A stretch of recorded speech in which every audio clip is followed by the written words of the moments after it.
सौरभ जानता था कि उसका बेटा जो भी कह रहा है सही कह रहा है, क्योंकि वो उसकी मदद से उससे अच्छा भी केमिकल कंपाउंड बना सकता था और वो सीरम अपने बेटे में इंजेक्ट करके उसे और भी ताकतवर और भी ज़्यादा इंटेलिजेंट बना सकता था, क्योंकि उसका बेटा बचपन से ही बहुत ही ज़्यादा इंटेलिजेंट था। सौरभ ने अपने बेटे के साथ मिलकर वो केमिकल कंपाउंड यानी कि वो सीरम बनाना शुरू कर दिया और साथ ही में दूसरी तरफ मोहन ने अपनी फ़ौज खड़ी करनी शुरू कर दी। उसने उस सीरम के इंटेलिजेंस से ऐसे ऐसे क्रिएचर्स बना दिए जिससे वो दुनिया में तबाही मचा सके। जब तक सौरभ और उसके बेटे सीरम बना रहे थे और टेस्टिंग कर रहे थे उसकी, तब तक मोहन ने अपनी फ़ौज खड़ी कर ली। उसने हज़ारों करोड़ों संख्या में ऐसे सेना खड़ी कर दी जिससे कि वो उस शहर में तबाही मचा सके। हालांकि वो जानता था कि उसका दोस्त सौरभ उसका पीछा नहीं छोड़ेगा।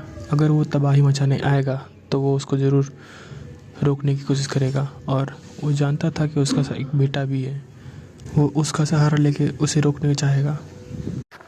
करीबन 1 महीने बाद सौरभ ने और उसके बेटे ने मिलके वो सीरम तैयार कर लिया जिससे सुपर पावर्स मिल सके।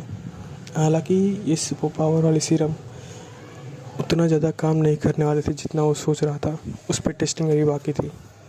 फिर भी सौरभ और उसके पापा को उतना भरोसा था कि वो सीरम काम करेगा और जो भी उस सीरम को लेगा, यानी जो भी उस सीरम को अपने शरीर में इंजेक्ट करेगा, उसे मिलेंगी सुपर स्ट्रेंथ और सुपर पावर्स, जो कि एक नॉर्मल ह्यूमन को सुपर ह्यूमन बना देगी। जब नयन के पापा उस सीरम को नयन में इंजेक्ट करने वाले थे, उससे पहले उन्होंने कई बार सोचा, यही सोच के वो रुक जाते थे ताकि इससे कोई नकारात्मक असर ना पड़े।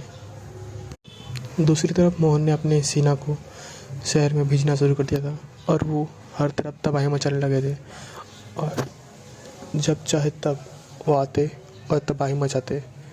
वो चाहता था कि वो उस शहर पे और धीरे धीरे पूरे देश और पूरे शहर मतलब पूरी दुनिया पे राज करे और पूरी दुनिया उसकी गुलाम हो।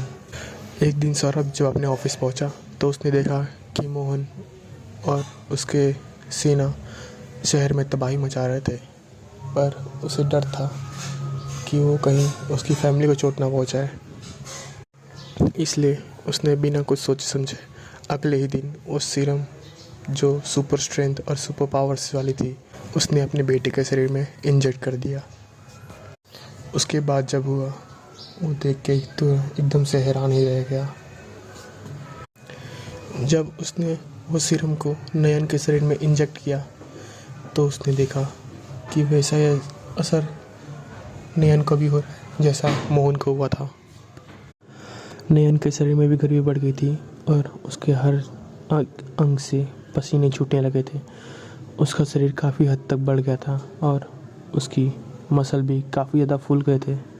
हालांकि उस सीरम को लेने के बाद नयन कुछ देर तो बेहोश ही रहा, क्योंकि उसे तुरंत ही इतनी ताकत मिल गई जिसे वो सहन नहीं कर पाया। पर धीरे धीरे उसने उस ताकत को काबू में करना सीख गया और धीरे धीरे उसने अपनी प्रैक्टिस भी शुरू कर दी उन पावर्स के साथ।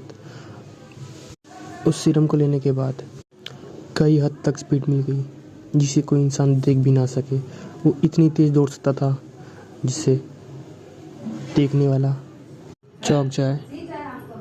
धीरे धीरे वो इतनी तेज दौड़ने लगा जिससे उसे कोई देख ही ना पाए और उसके दौड़ने से हवा इतनी तेज चलती कि सामने वाले के होश ही उड़ जाए और साथ ही साथ कई लोग तो गिर भी जाए उस हवा के बहाव से।